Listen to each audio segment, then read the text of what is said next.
Gonpo could smell the smoke before she could see what was happening. Although she was just 7 years old and not well versed in the politics of the day, it confirmed a nagging feeling she'd had for weeks that something was amiss. She was on her way home with her mother, sister, an aunt, and a convoy of servants. They had been away, attending the funeral rituals for her uncle. It had been summer when they set out for her uncle's village, but they'd been away for 49 days, the traditional mourning period between death and rebirth for Buddhists. Now it was early autumn, and the evening chill whispered of the snow that would soon creep down from the mountain tops. Gonpo wore a thick sheepskin robe trimmed with fur, but the wind whipped up from underneath her horse and made her shiver. Everybody was on horseback. Gonpo, like most Tibetans, was a seasoned equestrian at a young age. They followed the course of a road that had recently been laid out by Chinese military engineers, though not yet paved, heading due west into the setting sun. Their route forked off at a stream that led north to Gonpo's home, and as they emerged from behind a thicket of shrubbery, Gonpo could see where the smoke was coming from. From her vantage point atop the horse, she had a clear view of 6 bonfires and a corresponding number of tents. As they approached, she could see that these weren't the black yak-hair tents used by Tibetans, but the small white tents of the People's Liberation Army. This was 1958, 9 years after Mao Zedong had proclaimed the People's Republic of China. So it was not unusual to see encampments of the Red Army around the countryside. But this was on the family property, and that was surprising.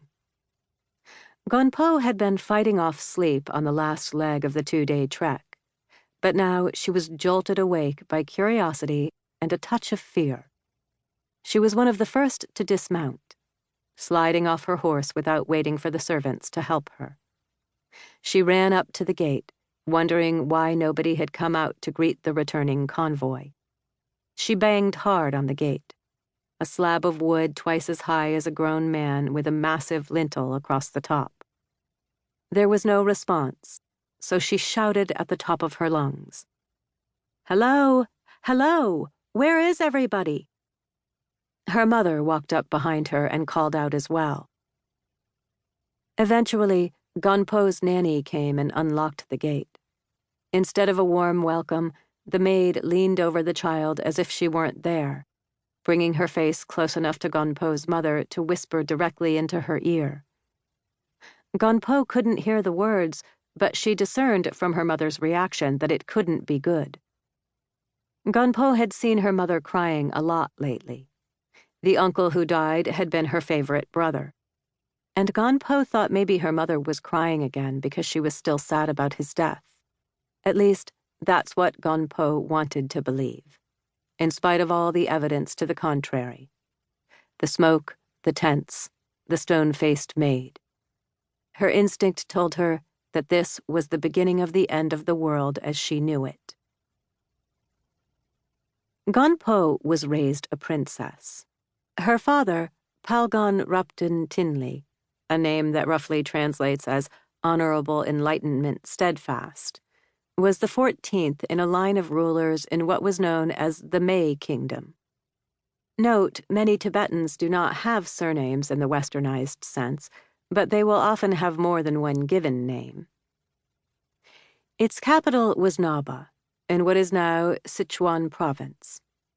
When Gonpo was born in 1950, Ngaba was a nondescript market town where traders came to sell salt and tea, and where herders came to sell their butter, skins, and wool. This entire region was a patchwork of small fiefdoms governed by various chieftains and kings, princes, khans, and warlords. The Chinese used the term tu se, often translated as landlord, to refer to local rulers like Gonpo's father, but the Tibetans called him gyalpo, or king. English-language chronicles from the early 20th century also refer to him as royalty. That was certainly how Gonpo perceived her family's position in society.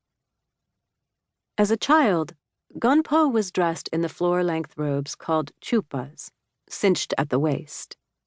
Almost all Tibetans wore similar garments, the quality reflecting their status. Gonpo's robes were trimmed with otter fur. Around her neck, she wore ropes of beads, big as grapes, coral, amber, and, most precious of all, tsi, a Tibetan striped agate, thought to protect against the evil eye. Otherwise, she wasn't a very girlish princess. She was cute rather than pretty, with gapped teeth and a snub nose that gave her the look of a mischievous little boy. Like many young girls in Ngaba, Gonpo had her hair cropped short, a signal that she was not of marriageable age. Her mother and other adult women in the royal family wore long braids, held in place by tassels and strands of coral, so elaborate that they might take servants 2 days to braid.